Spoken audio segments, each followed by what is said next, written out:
people don't budget for these two things. One, vacancy. Vacancy is huge. We want to make sure that whatever that market is, that we are allowing for that vacancy. So if we're doing a long-term rental for a single-family home, it's probably going to be a pretty small number. But if it's a short-term rental like an Airbnb or a VRBO, we could have some very high vacancy numbers. So we have to make sure we are accounting for those. So that's vacancy. The second one is how we budget for repairs. You might think that's very simple. You know, if the sink breaks, you go and fix it. It's like, well, yes. But there's more to it. We know over time, properties wear down, they break down. We're going to need a new roof, a new water heater. We're going to have to do things beyond just these little repairs here and there. You know, even the heating and cooling system, all the HVAC, you know, that's going to have to be fixed at some point.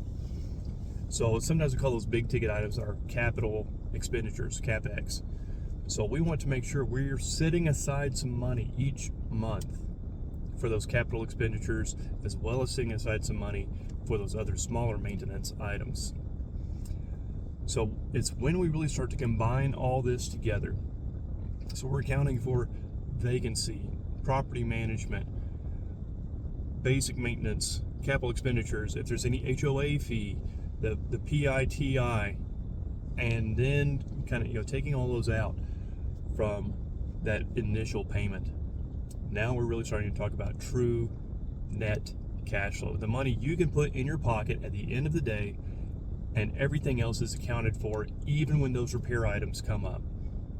So I hope this is helpful when you start talking to other investors or other wholesalers or bird dogs or whoever it might be, and they're talking about cash flow. Know what kind of cash flow that they are talking about, because you have to know what the numbers mean to you.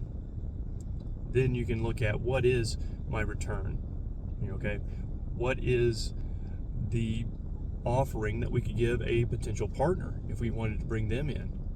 They're going to need to know that cash flow, and also you will need to know, so that you can properly split those payments. So that's a lot about cash flow, and I hope it's helpful for you. Until next time, I'm Big John. Let's go and let's grow.